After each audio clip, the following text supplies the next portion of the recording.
रेवस रेड्डी सागरी महामार्गाचा सर्वे करण्यासाठी दिनांक 5 डिसेंबर 2024 रोजी अधिकारी वर्ग दाखल झाले। यावेळी मोजणी करताना करंजा ग्रामस्थांनी अधिकारी वर्गाला महामार्गाला विरोध न करता येथील पूर्वपार प्रसिद्ध असलेल्या द्रोणगिरी पर्वत व जागृत द्रोणागिरी देवीच्या मंदिराला कोणत्याही प्रकारचा धक्का न लावता सर्वे करण्याची मागणी लावून धरली होती। अखेर कोणताही ठोस असा सर्वे न करता अधिकारी वर्ग परतले आहेत। ऐतिहासिक समजले जाणारे द्रोणागिरी पर्वत व द्रोणागिरी मंदिर अस्तित्वाला धक्का लावण्याचा प्रयत्न केला तर ग्रामस्थ रस्त्यावर उतरतील असे करंजा ग्रामस्थांनी सांगितले। तसेच ऐतिहासिक द्रोणागिरी पर्वत व मंदिराला धक्का लावला तर पर्यावरण प्रेमी रस्त्यावर उतरून उग्र आंदोलन करतील याची नोंद प्रशासनाने घ्यावी।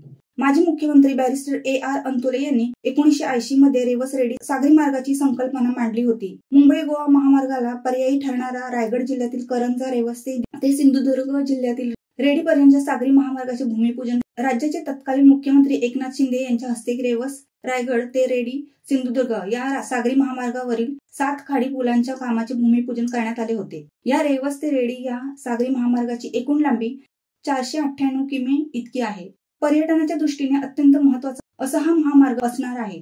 मात्र सदर महामार्ग हा उरण तालुक्यातील मौजे चांजे या परिसरातून जात असतानाही या ठिकाणावरील शेतकरी ग्रामस्थ सामाजिक संस्था यांना विश्वासात न घेता भूसंपादन जागेचा सर्वे करण्यास शासन स्तरावर प्रयत्न केले जात असून त्याची माहिती स्थानिक शेतकरी करंजा ग्रामस्थ मंडळ जमीनधारक सामाजिक कार्यकर्ते कोंढरी ग्रामस्थ मंडळाला देण्यात आली नसल्याने संबंधितांनी आम्हाला विश्वासात घेऊन सदर प्रकल्प मार्गी लावण्याची मागणी शासनाकडे केली होती। त्या संदर्भात नुकतीच प्रांत अधिकारी यांच्या उपस्थितीत अधिकारी वर्ग व करंजा ग्रामस्थ यांची बैठक संपन्न झाली होती। त्यावेळी प्रांत अधिकारी पवन चांडक यांनी घटनास्थळी जाऊन मोजणी करण्याचे आदेश दिले होते। त्यानुसार मोजणी करण्यासाठी MSRDC चे अधिकारी अनिरुद्ध बोराडे, करंजा ग्रामस्थ कल्पेश थळी, मेघनाथ थळी, मधुकर थळी, सचिन डाऊर, हरेश्वर थळी, संतोष डाऊर, परेश थळी आदींच्या उपस्थितीत सर्वे सुरू होता।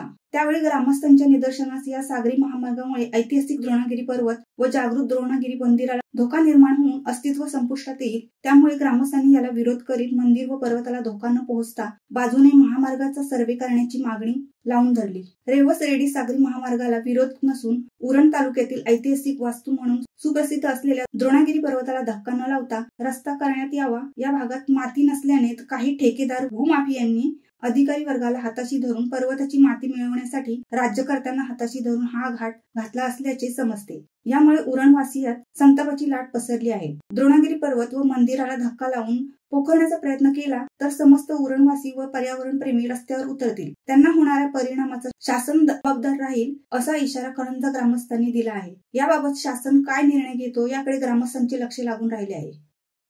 शिवसत्ता टाइम्ससाठी प्रवीण पाटील, उरण। धडक बेधडक वृत्त देणाऱ्या आपल्या शिवसत्ता टाइम्स न्यूज चॅनलला लाल बटन दाबून सबस्क्राईब करा आणि बेल आयकॉनला क्लिक करायला विसरू नका।